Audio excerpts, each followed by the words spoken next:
Welcome to another episode of China Update, where I provide you guys with the most up-to-date political, economic and geostrategic analysis on the world's number 2 economy.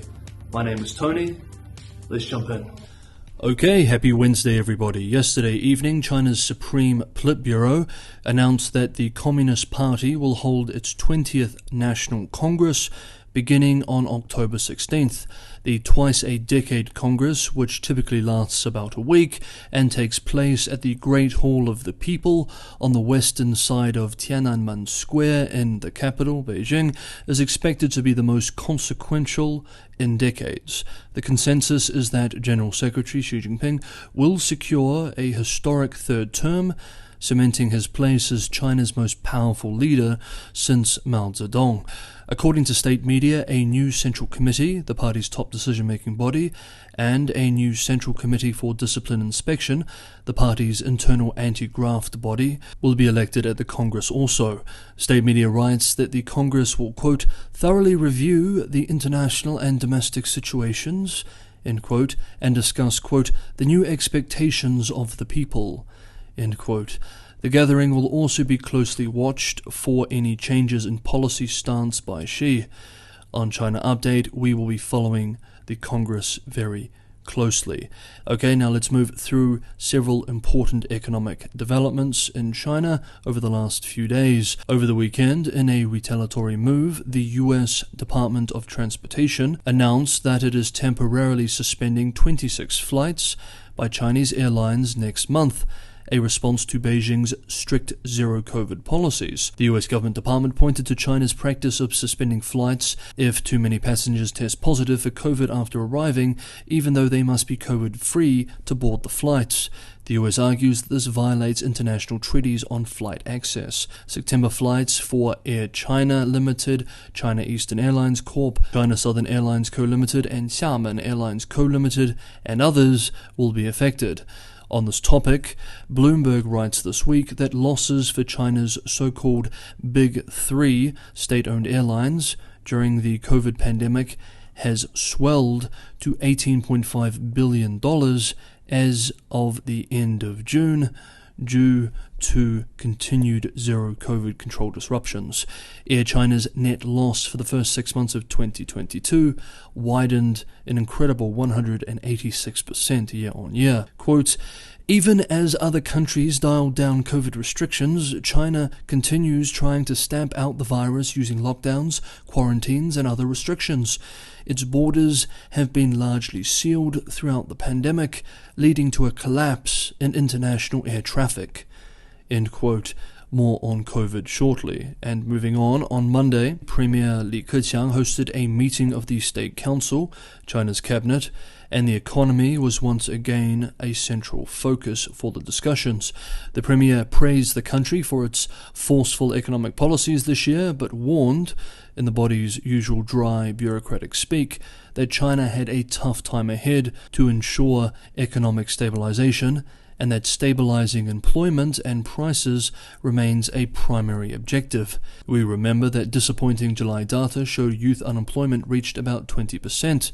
Last week, Beijing announced a 19-point stimulus plan, which included a 1 trillion yuan, $145 billion boost to infrastructure spending. Next up, yesterday, Tuesday, Chinese financial media outlet Yicai and others reports that two of China's largest policy banks, the China Development Bank and the Agricultural Development Bank of China, confirmed the investment of a combined 300 billion yuan, $43 billion to fund infrastructure construction, quote, as part of an aggressive campaign to stimulate the ailing economy, end quote. In total, 922 projects were confirmed, including transportation, water management facilities, industrial upgrades, urban infrastructure, agricultural and rural infrastructure, energy, and, quote, national security infrastructure, end quote. And last up for the economy, two things that we need to cover related to the housing crisis. On Tuesday, yesterday, Country Garden Holdings, China's largest developer by sales, shocked an already shell-shocked market by posting a record 96% drop in the first half profits, citing, quote, severe disruptions in the property market, end quote. The massive property developer had been viewed as one of the safer bets in the industry, and one analyst this week warned that a collapse in Country Garden would be an, quote, Evergrande on steroids, end quote. Interestingly, state-sponsored Vanke in Mandarin, reported an 11% increase in net income during the same period, underscoring, as one commentator put it, the divide between firms with state backing and private players. But even with this 96% collapse, Country Garden warns that the worst is yet to come for the market. Quote, "The home market hasn't entirely bottomed out, and the sector's consolidation isn't over. Property sales nationwide still haven't stabilized." End quote. That is the short-term sentiment. What about the long-term view? Well, this week, Chen Long, co-founder and partner of Chinese consultancy Plenum, Plenum, gave a closed-door presentation to investors and economists on the effects of urbanization slowdown and demographic decline on the long-term trends of the housing market. The presentation was called "No More Growth for China's Real Estate," and its conclusions, like the title would suggest, were not very optimistic.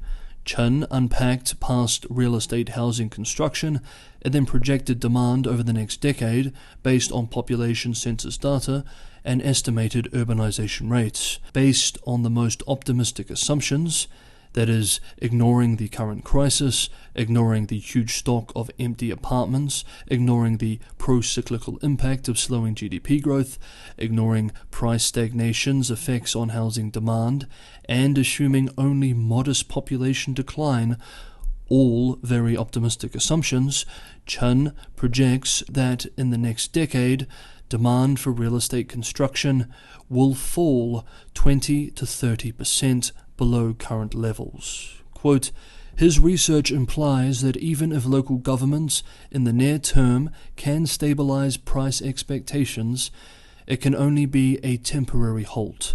Future demand simply isn't enough to maintain the property sector at anything near current levels." End quote. Hey guys, if you're enjoying today's episode of China Update, don't forget to hit the like button. And as always, anyone who wants to go the extra mile and help me keep China Update sustainable, help me continue making these episodes every day for you guys, Patreon and Buy Me a Coffee links are in the description below. This is one of the best ways you can help keep China Update sustainable. As always, thank you so much everybody for the ongoing support. Okay, next up, after over a month of historic heat, China's south has finally enjoyed several days of cooler weather, though the ravages of drought on crops and power will still take some time to heal. In a cruel twist, however, after dealing with weeks of scorching heat, Sichuan province and neighboring megacity Chongqing are now experiencing massive rainfall, leading to flood warnings and evacuations. This week, the Ministry of Emergency Management, in an official statement, warned that due to the sustained heat wave, soil has become loose and hard, increasing risks associated with heavy rainfall. Monday morning, Sichuan evacuated more than 100,000 people after days of heavy rainfall hit several regions hard. Another 14,000 persons in 7 cities in the province were moved to higher ground that evening. Neighboring Chongqing also warned of flooding on Monday. The good news, of course, is the cooler temperatures and the replenishment of reservoirs feeding hydropower stations. Meanwhile, in Shenzhen, authorities have joined Dalian, Hebei, and others in ramping up zero-COVID restrictions as the wealthy southern megacity faces a fresh outbreak this week. On Monday, after the discovery of 35 official cases, 4 Shenzhen districts announced 4-day lockdown measures, with residents in 7 high-risk areas prohibited from leaving their homes. Within the 4 districts, home to millions of people, most businesses are closed with restrictions on essential services.